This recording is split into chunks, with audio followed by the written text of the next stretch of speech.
তো ওখানে আমাকে তারা 36 দিন ঘুমাতে দেয় নাই, আমাকে 36 দিন লাগাতার ঘুমাতে দেয় না। চিন্তা করা যায় 40 দিন পর্যন্ত আমার চোখ বেঁধে রাখছে, আমার মাথা বেঁধে রাখছে। আমাকে প্রস্রাব করে পর্যাপ্ত সময় দেওয়া হতো না, পায়খানা করে পর্যাপ্ত সময় দেওয়া হতো না। পায়খানা করতে গেলে সেখানে দরজা খোলা রাখতে বলতো। তারপর আমার পোশাক তারা খুলে নিয়েছিল, আমাকে পাগলের পোশাক রাখা হয়েছিল ইলেকট্রিক শকের মাধ্যমে। ওখানে আর অনেক লোক আছে, ইলেকট্রিক শকের মাধ্যমে, গরম পানির মাধ্যমে, এরকম লাঠি পিটার মাধ্যমে, হাত প্লাস দিয়ে বা কোড়াই ফেলার মাধ্যমে, সুই ঢুকা দেওয়ার মাধ্যমে, মানসিকভাবে বিভিন্নভাবে তারা টর্চার করতো। আমি মুফতি মোহাম্মদ শফিকুল ইসলাম, প্রিন্সিপাল মার্কাজুস সুনান মাদ্রাসা পূর্বাচল, ঢাকা। তো আমাকে গত জানুয়ারি 2022 সালের 13 জানুয়ারি রোজ বৃহস্পতিবার রাত 8:35 মোহাম্মদপুর কৃষি মার্কেটের সামনে থেকে আমাকে তুলে নিয়ে যায় সাদা পোশাকধারী লোকেরা, ডিবি পরিচয়ে তুলে নিয়ে যায়। তো সেখানে তারা প্রথমে একজন আমাকে বলে, ভাই আপনি কি মুফতি শফিকুল ইসলাম মার্কাজুস সুনান মাদ্রাসার প্রিন্সিপাল? তখন আমি বললাম জি। একথা বলতে আরেকজন কানে কানে বলে, আমরা ডিবির লোক, সোজা গাড়িতে ওঠো, নতুবা সোজা গাড়িতে উঠ, না তো শুট করে মেরে ফেলবো। একথা বলতে তাদের কালো গ্লাসে গাড়ির মধ্যে আমাকে ঢুকিয়ে ফেলে। তারপর আমার সাথে সাথে আমার ফোন নিয়ে ফ্লাইউড করে বন্ধ করে দেয়। আমি তাদের অনেক বলেছি, তারা যেন আমাকে আমার পরিবারের সাথে যোগাযোগ করে জানায় যে আমি গ্রেফতার হয়েছি বা আমি প্রশাসনের লোকের কাছে আছে, কিন্তু তারা এটা করে নাই। তারপর তারা আমার চোখ বেঁধে ফেলে, কিছুক্ষণ পরে তারা আমার 2 হাতে হ্যান্ডকাপ পরায়। তারপর তারা আমাকে নিয়ে যায় এক জায়গায়। আমি আন্দাজ করেছি বা পরবর্তী সময় জানতে পেরেছি সেটা উত্তরা রেব ওয়ানের তত্ত্বাবধানে, যদিও তারা নিজেকে আমার সামনে ডিবি পরিচয় দিয়েছে, কিন্তু তারা রেব ওয়ান ছিল। তারা রেব ওয়ান অফিসে না, অফিস এক জায়গায়, আর টর্চার সেলের অফিস থেকে আরেকটু দূরে।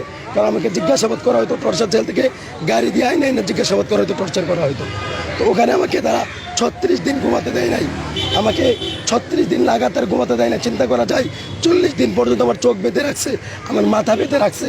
আমাকে নিয়মতান্ত্রিক ওযু করতে দেয় নাই, নামাজ পড়তে দেয় নাই, তেলাওয়াত করতে দেয় নাই, আমার পর্যাপ্ত খাবার দেয় নাই, আমাকে আলো দেখতে দেওয়া হয় নাই, আমাকে কারোর সাথে কথা বলতে দেওয়া হয় নাই, আমার পরিবারের খবর দিতে দেওয়া হয় নাই, আমাকে প্রস্রাব করে পর্যাপ্ত সময় দেওয়া হতো না, পায়খানা করে পর্যাপ্ত সময় দেওয়া হতো না।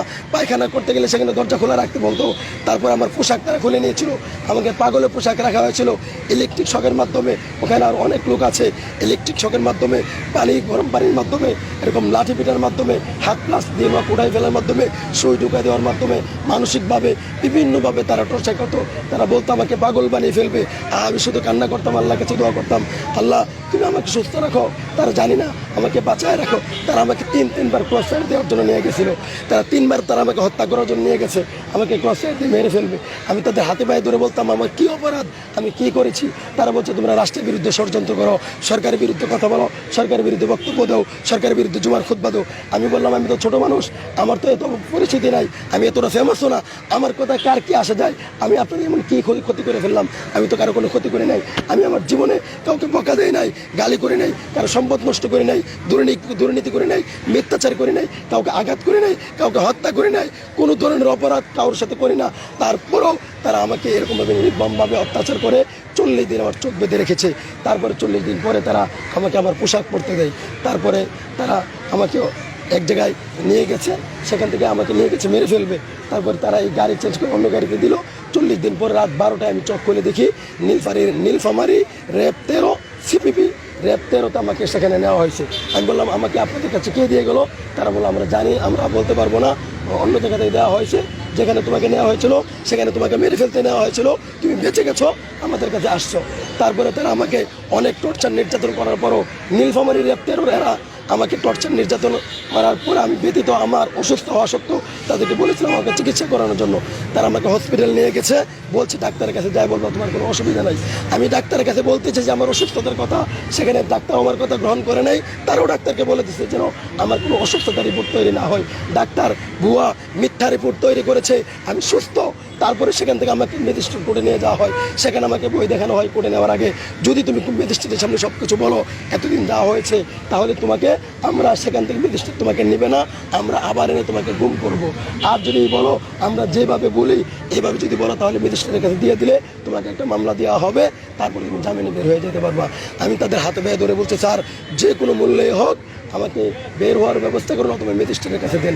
তখন তারা বলে ম্যাজিস্ট্রেটের কাছে যদি যেতে চাও তাহলে তারা কতগুলো কথা বলে দিয়েছে, এগুলো বলতে হবে, তারা বিভিন্ন অন্যায়ের কথা বলেছে, এগুলো স্বীকার করতে হবে। আমি চিনি না ওই এলাকা, রাস্তাঘাট কোনো কিছুই চিনি না। তারপরে সেখানে ম্যাজিস্ট্রেটের সামনে আমাকে নিয়ে বলছে কোথায়, আমাকে বলছে গতকালকে তারা গ্রেফতার করেছে, গতকালকে তারা 40 দিন টর্চার করছে, এটা বলে নাই, গতকালকে তারা গ্রেফতার করেছে। তারপরে ম্যাজিস্ট্রেটের সামনে এই কথা বলেছে।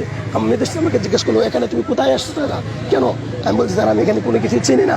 তারা আমাকে এভাবে তারা আমাকে ওই পরের ঘটনাগুলো বলতে দেয় না, দাঁড়ায় ছিল। তারপরে ম্যাজিস্ট্রেট আমাকে জেলখানায় পাঠায়, সেখানে অনেক কাহিনী, জেলখানার ভিতরে সেলের ভিতরে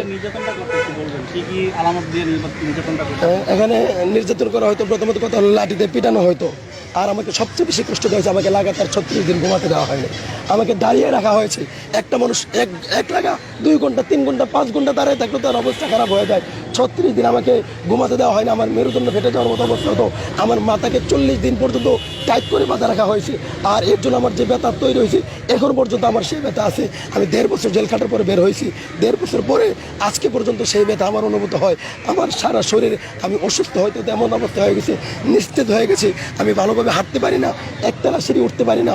অথচ আমি অত্যন্ত পরিশ্রমী ছিলাম, কর্মঠ ছিলাম, আমি অনেক পরিশ্রম করতে পারতাম। আজকে আমার জীবনটা, হ্যাঁ চোখ বাঁধা ছিল, চোখ বাঁধা ছিল, হাত বাঁধা ছিল, কখনো হাত পিছন দিয়ে বাঁধা রাখতো, কখনো উল্টায়া রডের লেগে ঝুলায়, এরকম রডের সাথে ঝুলায় বাঁধা রাখা হয়তো। ওখানে যে ছোট ঘরটা, ওই ঘরটা একজন মানুষ শুধু দাঁড়ানো যায়, এর বেশি কিছু করা যায় না। হাঁটা চলা করে একজন মানুষ দাঁড়ানো যায় বা চাইলে বসতে পারে, কোনোরকম শুইতে পারে। এত ছোট্ট একটা কবরের মতো একটা ঘর, ওই ঘরের মধ্যে সেখানে রাখা হয়তো, অন্ধকারের মধ্যে রাখা হয়তো। ওখানে সবচেয়ে বড় কথা হলো যে মানসিকভাবে আমাদেরকে ব্যাপক টর্চার করা হয়তো, শারীরিক টর্চার করা হয়তো, আর আমাদেরকে এভাবে বিভিন্নভাবে গালিগালাজ করা হয়তো।